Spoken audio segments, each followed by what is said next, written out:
How much damage can today's misstep, that's a nice way of putting it, wasn't doing any stepping at all. He was being dragged off the plane. How much damage can that do to United Airlines? Can they fix it? Were they in the wrong in the first place? Some people actually are coming to the defense of the airline, saying, hey, if you don't listen to what the crew says, what aviation security says, you deserve what happens to you.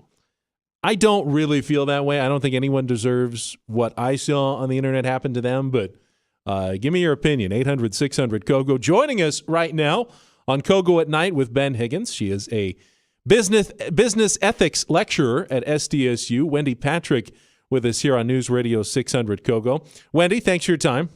Oh, thanks for having me. All right, you saw the video. I think we all have today. What was your just kind of initial reaction, not as an expert, just as a person kind of watching that? Yeah, the same reaction everybody else had. It is so emotionally, just viscerally disturbing in every respect. And I know that there's logic, there's emotion, there's public relations, but I got to tell you, United Airlines has a hole to dig themselves out of. Remember, they're reeling from a 1-2 punch. Remember leggings gate the early last week, and now we've got this PR disaster as well. And, you know, this is one of those things where you wonder, is it a training issue? Is it one of those instances that happen so infrequently you never hear about it? I mean, how many times do we fly and we hear the announcement trying to get somebody to give up their seat? This was 1 in a million that even though they raised the price to over $800, nobody budged.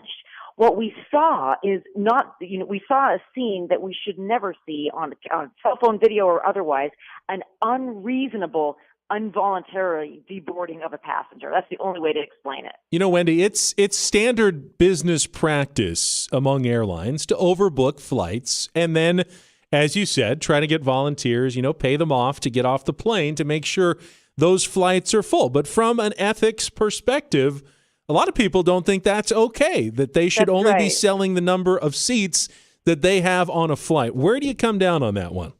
Well, they have a contract of carriage. Those are terms of art. But if you ever read that, they have all kinds of things from when you can board, when you can be denied boarding, whether you be compensated. And we're all presumed to have read that. All right, nobody reads that, but we're all presumed to have read that. The issue in a case like this comes down to reasonableness. They probably didn't anticipate somebody not taking the offer to deboard for that much money.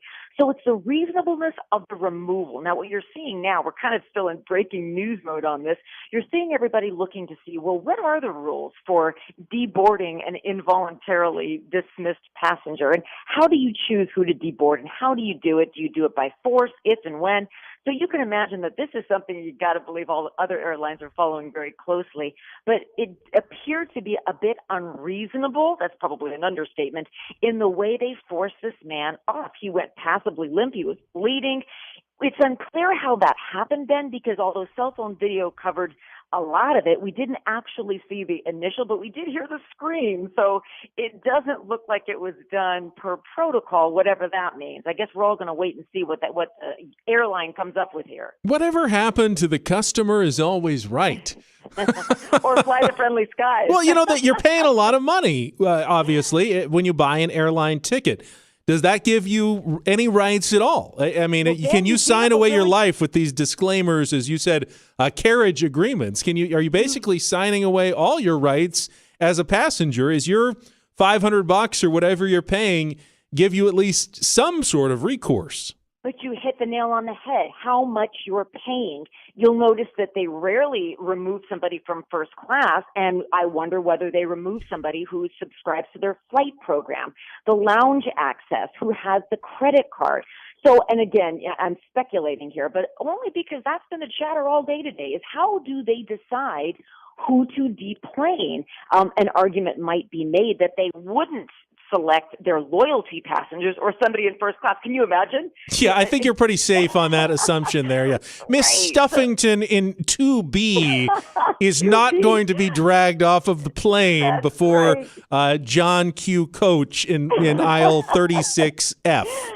But these are very valid issues, and no doubt your listeners are wondering, is it worthwhile in an era of overbooking to pay for business class because you'd be less likely to be involuntarily deplaned if God forbid nobody ended up bidding for those high tickets. Now, of course, the other side of the argument is this: some people believe United should have gone the max, $13.50 or whatever the price was. They should have upped the ante enough to where they wouldn't have found themselves in this kind of a deboarding procedure to begin with, because there would be no way somebody would not have taken that ticket for that price. So it's just one of those. It's a double, really one of those PR disasters that United has suffered last week and then this week again. Other airlines are learning from United's mistakes.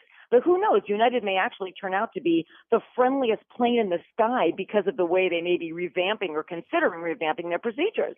Now, Wendy, it strikes me, our guest, Wendy Patrick, business ethics lecturer at SDSU, it strikes me that United is at least lucky that they're in the airline business, because there's limited flights, availabilities. You can always lower the price and reattract customers if you have to. Is that the strategy that you expect to see? Maybe some sales to get people on their flights and then hopefully not disappoint them? Absolutely. And it's funny, since this incident, I've been talking about it all day. There have been people that have been calling into all kinds of radio shows explaining all the positive experiences they've had on United.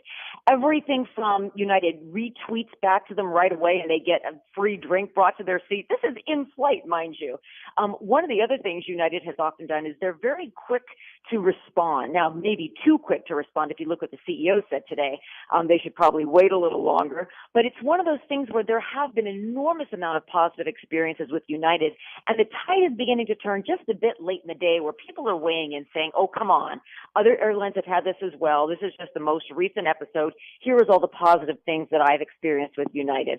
So there's two sides to every story. There are, good experiences and bad experiences, and ultimately customers will weigh this in stride when the next airline steals the spotlight. And I hate to say it, maybe not in the too distant future. That's true, although I would also not be surprised if a couple other airlines didn't try to take advantage of it. And we see some ads about how great their service is on their airlines, how they put the customers first. There's nothing wrong in business, at least, with kicking a wounded animal while it's down. That's true. But instead of finger pointing, they also are no doubt forward thinking. And all airlines are seeing not only how can they capitalize on this latest incident, but how they can train everyone that's involved in this process to make sure that nobody is ever unreasonably, forcibly ejected from a plane in this fashion ever again. Because remember, even though the boarding door hadn't closed, even if it had, everybody's cell phone is still on. That would have been captured and gone viral just as quickly if they were just about to leave. Wendy, really appreciate it. Thanks for giving us a few minutes tonight. It certainly is what's tweeting, what everyone's talking about tonight. Always a pleasure. Thanks for having me. All right, Wendy Patrick, business ethics lecturer at SDSU. Always good in situations like this. Wendy has got some good hot takes, and she comes with them hard on the radio. It's always fun.